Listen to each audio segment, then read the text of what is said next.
Amados, neste tempo comum que nós entramos na liturgia católica, cor verde, aliás, o próprio nome está dizendo, tempo comum.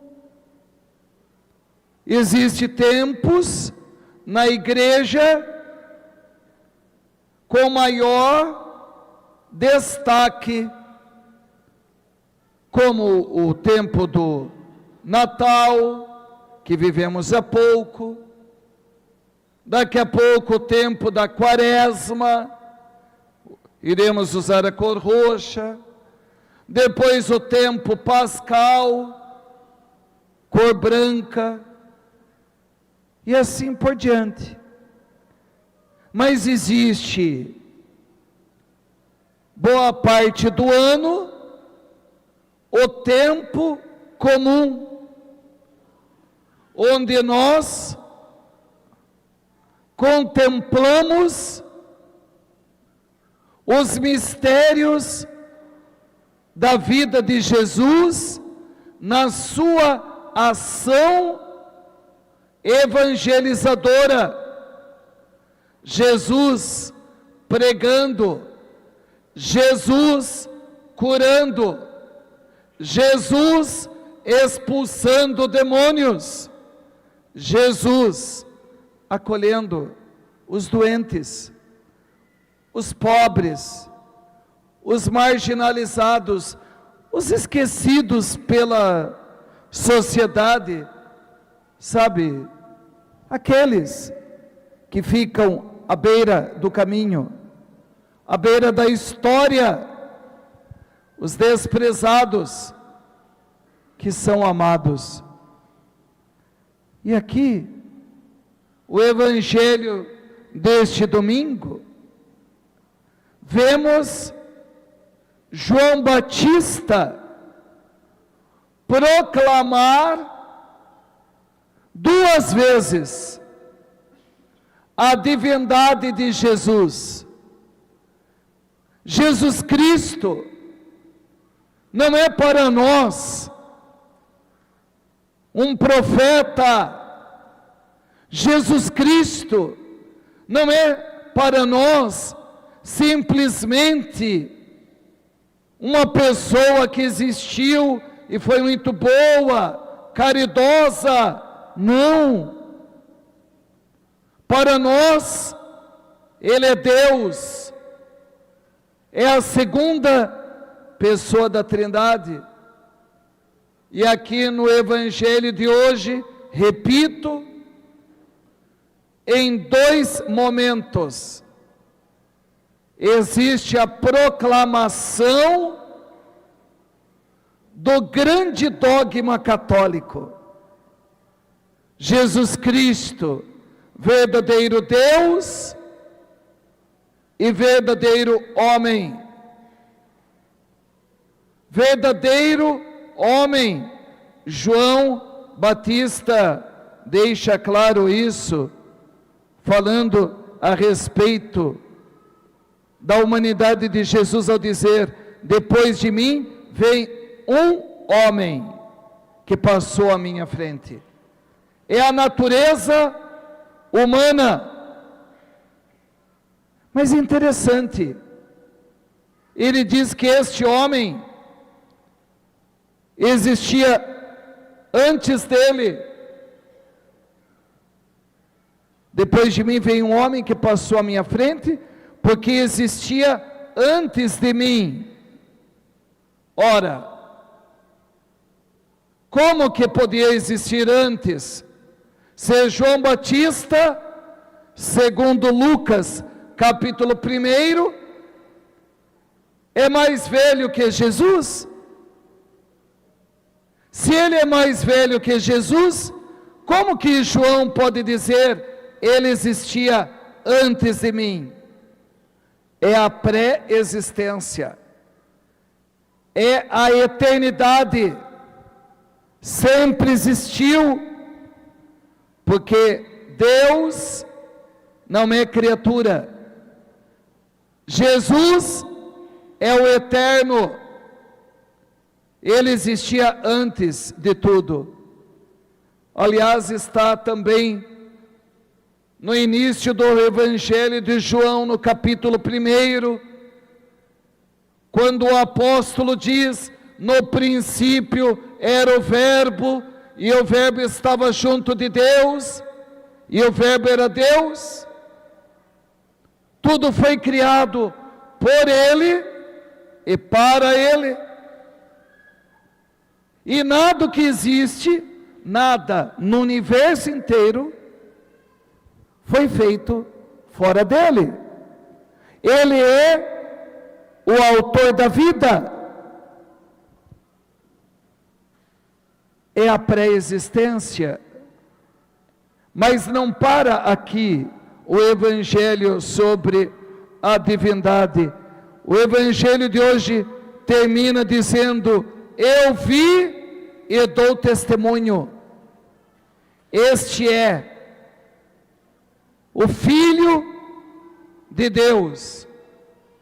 Como também, quando Jesus morre na cruz, o centurião romano, pagão, vendo a morte do Senhor na cruz, diz: verdadeiramente, este homem era o Filho de Deus.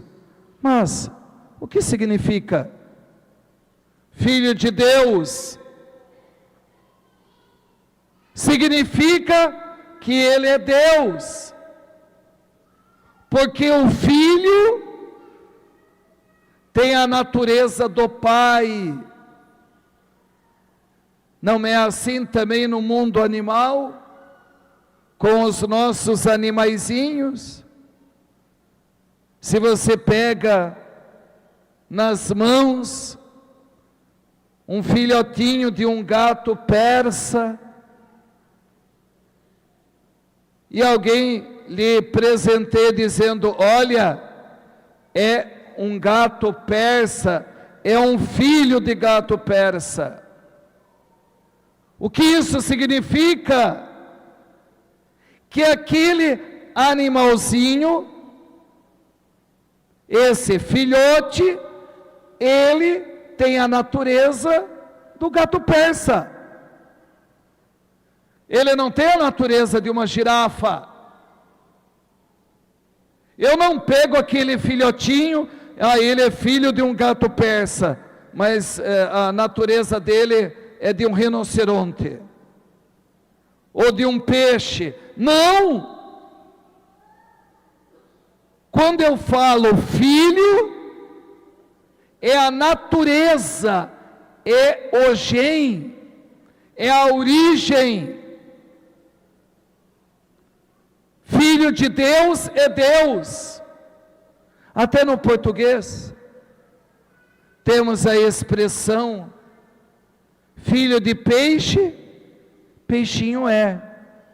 Filho de Deus é uma proclamação de que Jesus, Ele é Deus, Ele tem a natureza divina. E isso muda tudo para nós, porque Ele sendo Deus, significa que Deus nos ama. Deus nos ama de uma forma extraordinária, porque Ele deu o seu único Filho por você. Às vezes é importante deixar de falar no plural e falar na segunda pessoa do singular. Você. Deus amou você. E a maior prova é que Ele deu o Filho dele para resgatar você. Nisso consiste o grande amor que Deus tem para conosco. Há muitas coisas que provam o amor de Deus. Obviamente, que às vezes pensamos de forma equivocada, se Deus me ama, se Ele nos ama, porque o mundo está desse jeito? Não é Deus, é a bagunça que nós fizemos no planeta. Se Deus é amor, por que tantos doentes? Por que a morte? Porque tudo isso entrou pelo pecado de Adão e de Eva. Gênesis capítulo 3, nós estávamos num paraíso, não havia morte, não havia doença, não havia inimizade, mas a partir do momento, preste atenção, a partir do momento que o homem pecou, que a mulher pecou, que os nossos primeiros pais pecaram, veio junto o combo da desgraça. O pecado não vem sozinho. Com o pecado de Adão, veio completo o pacote.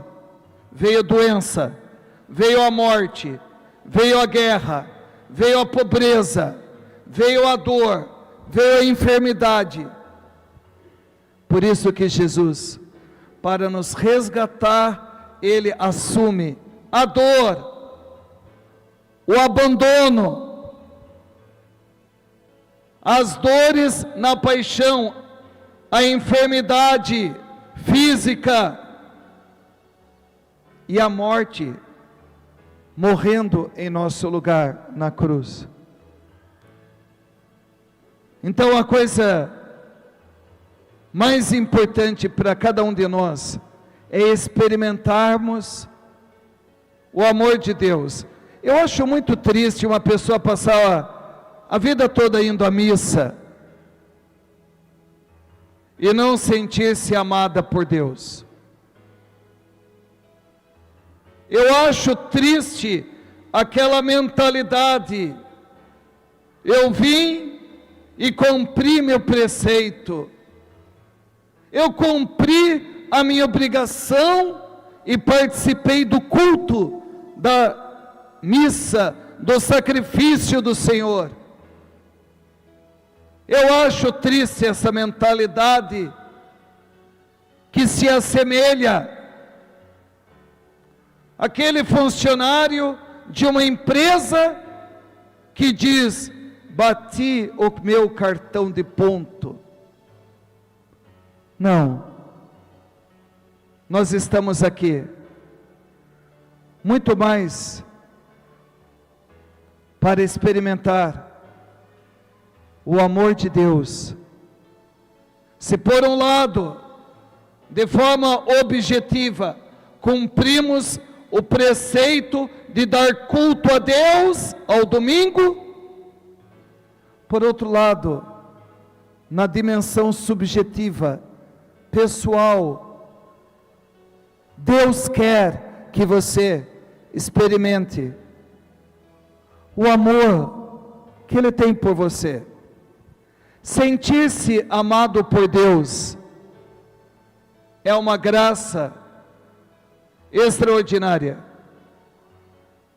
Não basta você saber que você é amado, já é um passo, graças a Deus. Mas não é o melhor. Você tem que sentir-se amado por Ele. E eu posso dizer, porque eu recebi essa graça, sabe, eu sinto-me amado. Ah, mas eu tenho tantos pecados, eu já fiz tanta coisa errada. Para com essa pataquada, com essa vitimização. Todos nós aqui somos pecadores, a começar deste que lhes prega. Todos nós aqui somos imperfeitos, fracos e miseráveis. Todos nós. Todos nós.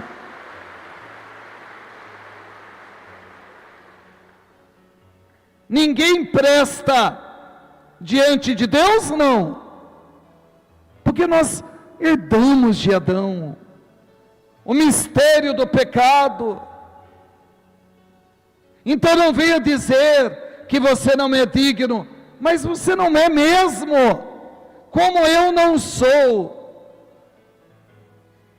Mas tem uma coisa, e aí que entra a grande pregação apostólica: nós somos pecadores, nós somos fracos, miseráveis, mas temos a certeza que o Pai Celestial nos ama. Deus ama você.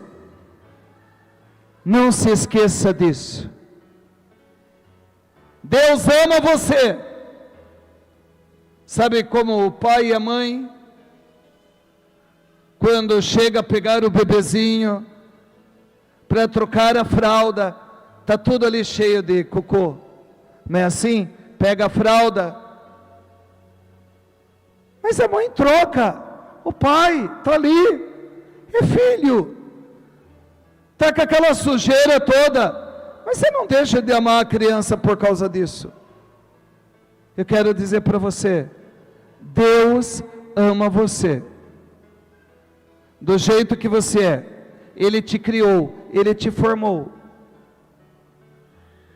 E não venha com o discurso hipócrita dos fariseus, dizendo: ah, mas esse tipo de pregação cria um cristianismo light, tem que pegar pesado. Não tem nada a ver com isso. Porque quem experimenta o amor de Deus, muda de vida. Então, vamos pedir nesta missa, esta graça, e dizer: sei que sou fraco, mas a tua graça está sobre mim. Essa foi a experiência de Paulo. Sei que sou fraco, eu tenho misérias, limitações, mas a tua graça, Pai, está sobre mim. Deus não ama você porque você é bom, Deus ama você porque Ele é bom, e você é filho dEle, é filha dEle, você é precioso, preciosa. Sentir-se amado é uma graça. Obviamente que existem pessoas que não se sentem amadas por traumas da infância, talvez não tiveram pais tão afetuosos,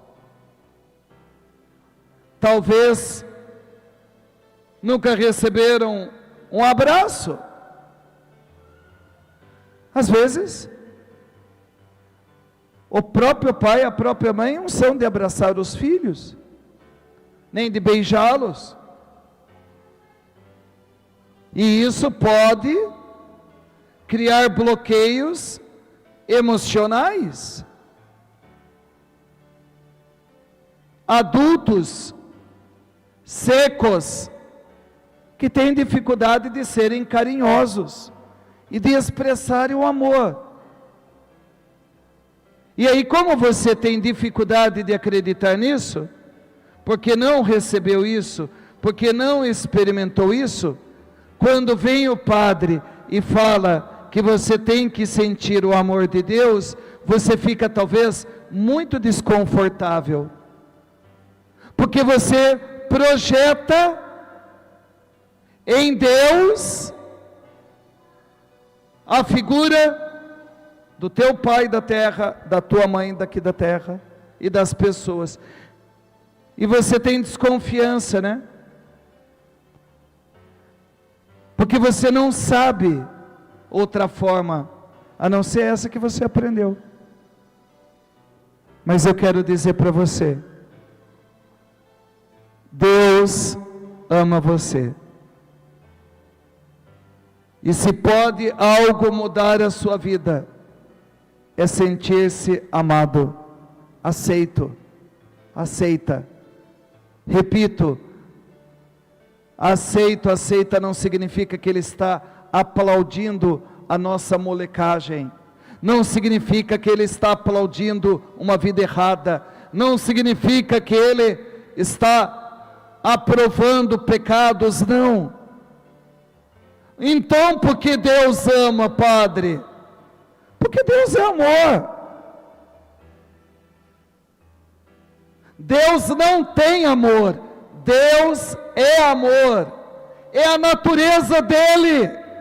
Deus não sabe fazer outra coisa a não ser amar, e Ele ama você.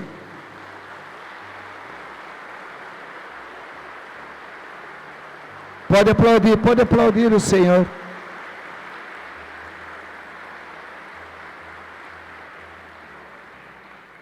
Então feche os teus olhos. Nós estamos na igreja do Espírito Santo. Nós somos a igreja de Pentecostes. Podem falar o que quiser de nós católicos.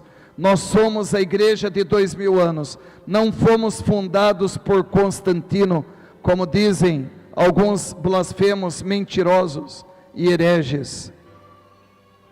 A história é tão clara, até os ateus confirmam historicamente que temos 2000 anos como igreja católica. Nós somos a igreja do Espírito Santo. E o Espírito Santo está no meio de nós. E Ele está em nós, agindo em nós. Por isso, eu peço neste momento ao Espírito Santo que derrame o amor de Deus em vossos corações. Espírito Santo, Tu me ouves, Tu estás agindo. Eu vos peço, Espírito Santo, derrama nos corações o amor de Deus. Muitos aqui não se sentem amados, nunca sentiram amados por Deus. Dai essa graça sobrenatural, misteriosa, mística, como desses a mim, porque sinto-me amado, querido por Deus. Muitos aqui nunca sentiram o amor de Deus. Eu estou pedindo, Espírito Santo, nesses tempos da grande apostasia, nesses tempos do falso profeta, do anticristo, nesses tempos da grande guerra, nesses tempos finais da apostasia, derrama o amor de Deus em cada coração. E fique assim um minutinho de olhos fechados. Tome posse dessa palavra. Deus ama você. Ele te criou desde o ventre materno. Ainda que não fosse plano dos teus pais, você não é um acidente.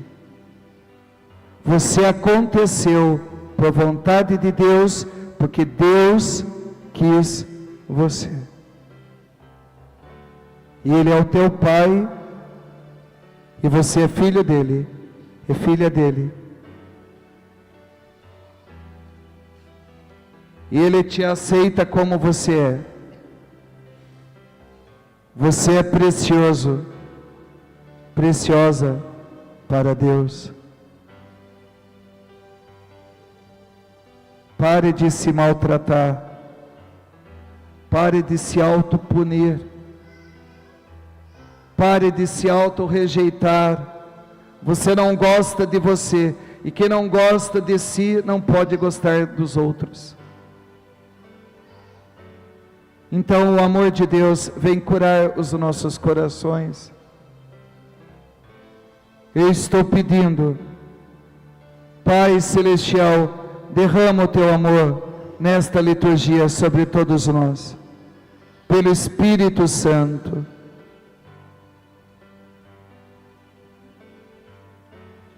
E não é por causa das nossas boas obras, porque o Teu amor não vem por mérito, mas é graça em Jesus Cristo.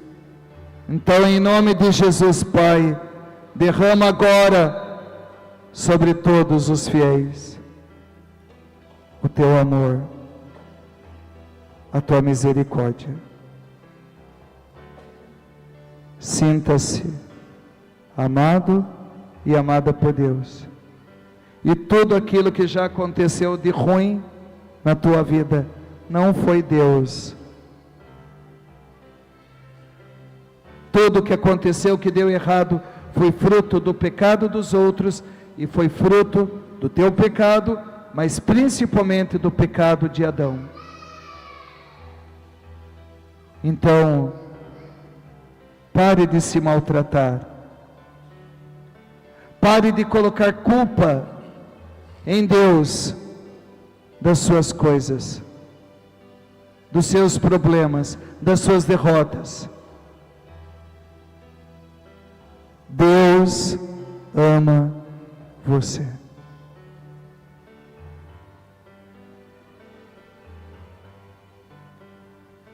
Repita comigo: Deus é meu Pai. Deus é o meu Pai. E eu sou o seu filho. Sinto-me nessa missa amado, aceito e querido por Deus. Deus me ama como eu sou, porque Ele me criou e Ele gosta de mim. Eu sou amado por Deus. Amém.